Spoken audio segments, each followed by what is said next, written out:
DC's momentum is real. With Superman helping the bottom line, Lanterns gets a great news with a release date update, info about the Supergirl movie, and Marvel is firing back with the Avengers Doomsday trailer date.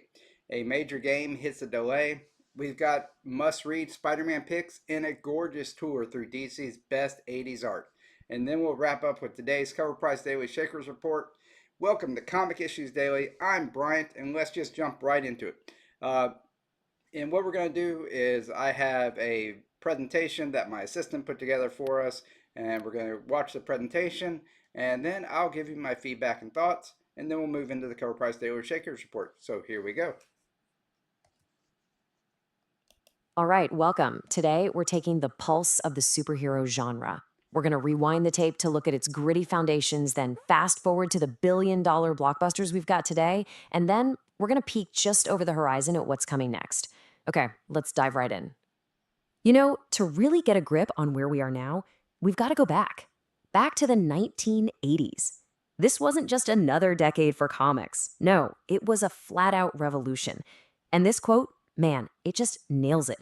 This was the moment the genre grew up, got a whole lot darker, and the art just became absolutely breathtaking. And the icons that were forged in that fire, they still cast the longest shadows. I mean, all the dark, complex, morally gray versions of our favorite heroes that we see in movies and on TV today, yeah, the blueprints for so many of them were drawn right then and there. And what's so wild about this is how each of these books took a character we thought we knew and just completely turned them on their head. Frank Miller's The Dark Knight Returns, that is still the gold standard for a broken, bitter Batman. Alan Moore and Dave Gibbons' Watchmen. I mean, it was a visual miracle that just completely shredded the whole idea of what a hero could be. And Mike Grell's The Longbow Hunters, it single-handedly brought Green Arrow back to life, giving him this grounded, street-level realism that you can still see in the character today. So while DC was going all dark and gritty, plumbing the depths of the human psyche, Marvel was over here perfecting a totally different but just as powerful kind of hero. And that hero, of course, was Spider-Man. Popping up for the first time way back in 1962's Amazing Fantasy number 15, Stan Lee and Steve Ditko basically created the blueprint for the relatable hero. Think about it. He wasn't some god or a billionaire playboy. He was a nerdy high school kid from Queens who got picked on, struggled with his homework, and worried about paying the bills. He was basically us, just with the weight of the entire world on his shoulders. Okay, so let's jump to today and see how all this is building, because that whole legacy of iconic heroes, it is playing out in a massive way right now, starting with the Man of Steel himself. The business of being a superhero has never been bigger. Warner Bros. Discovery Studio division just saw its revenue soar to a staggering $3.3 billion. That's a 24% jump, and the main force behind that number was the huge, long-awaited launch of the new DC Universe. And guess who was the main engine behind all that success? The Man of Steel himself. The latest Superman film proved that even in an age of gritty reboots, people are still hungry for that classic, hopeful hero to lead the charge. And this is what's so cool about where the genre is right now. On one hand, you've got this box office juggernaut Superman, the moral center of his brand new universe. But then, on the page, in DC's Absolute Universe, you get a Superman who's the total opposite.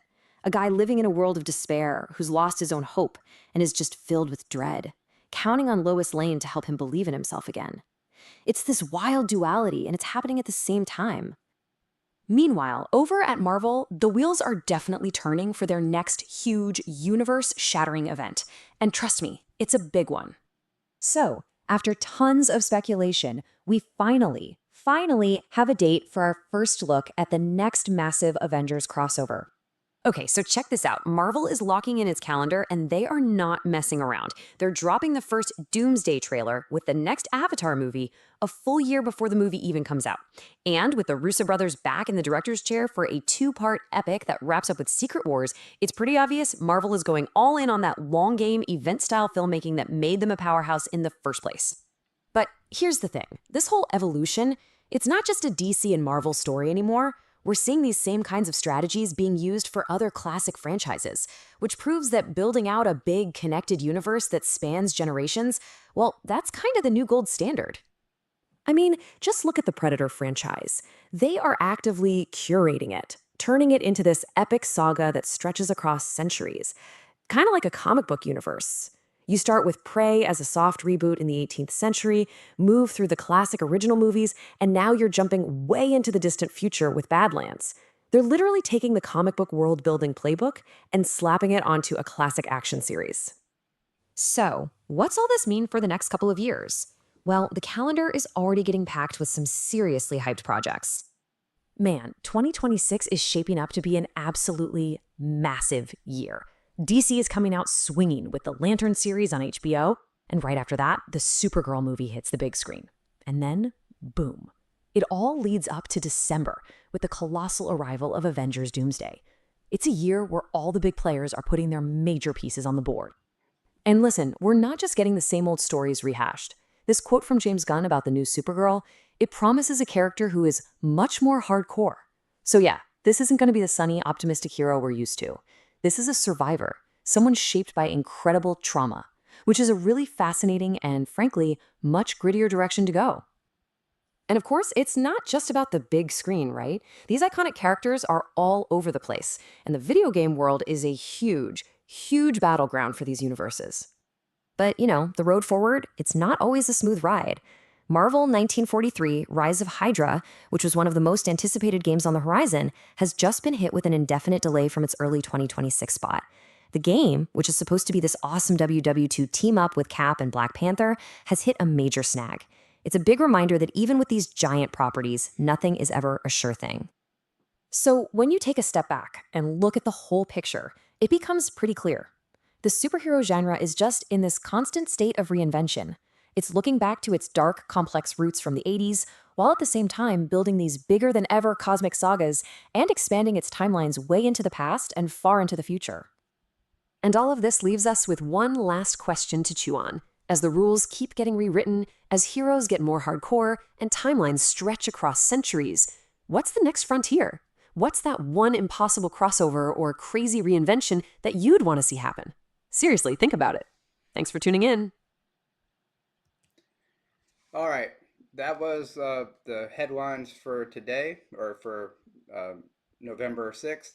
Um, Takeaways: I'm very excited about what Superman has done for the DCU. Very much looking forward to the Lanterns coming out in the early part of 2026. That should be a lot of fun. Supergirl, I've read the story that this movie is going to be based upon. I think that's going to be a great one. Very interested in watching that.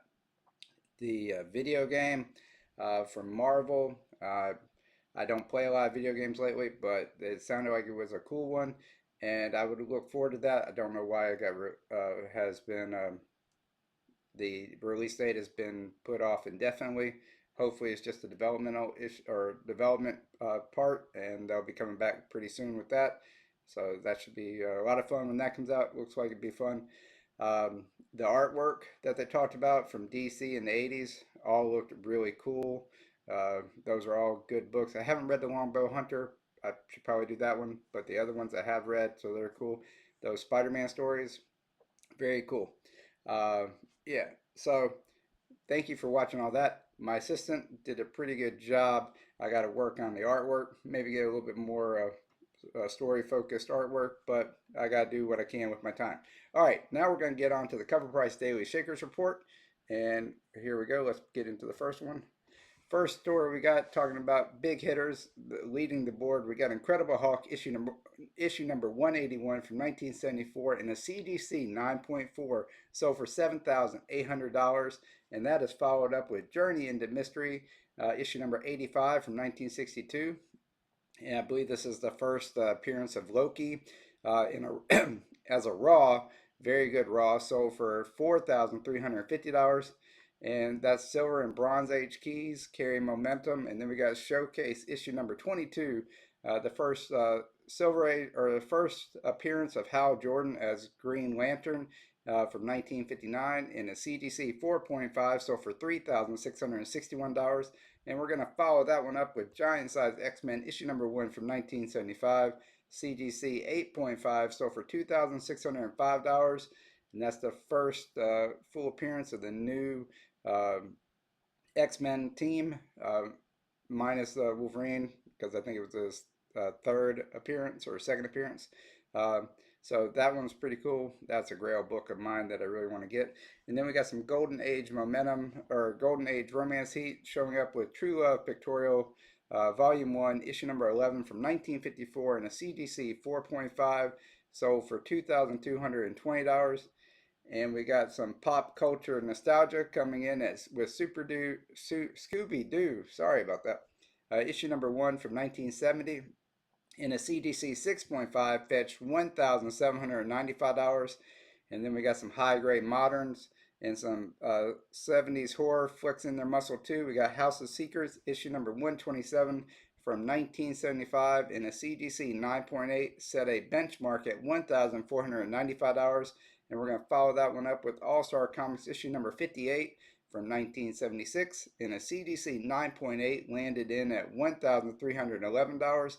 And then we got a modern Incredible Hulk issue number 340 from 1988 in a CDC 9.8 with that classic Todd McFarlane art there, secured $1,250.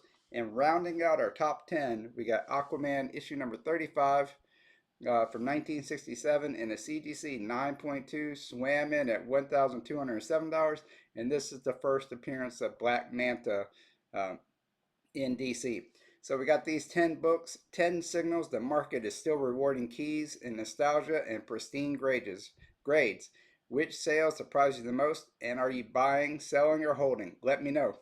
And then we got, next up I want to tell you about Comic Channel Ordinance. It's where I sit down with fellow YouTube comic book content creators to unpack their journey, how they started, the wins, the stumbles, and the tips that will help you grow your own channel on YouTube.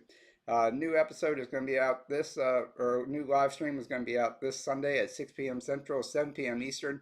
I'm going to be interviewing Randy from Swarm on Comics, so I'm looking forward to it. It should be a very fun, entertaining conversation. So please stop by, ask questions. We're going to have a good time, and I hope you do too. So come on by.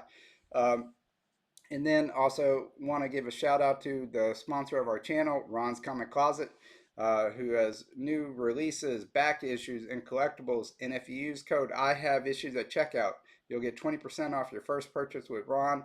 Link to his site is in the description down below. So that's today's roundup. I hope it helped you stay ahead. Please hit the like button. Please subscribe. Share with a friend who has comic issues, the good kind.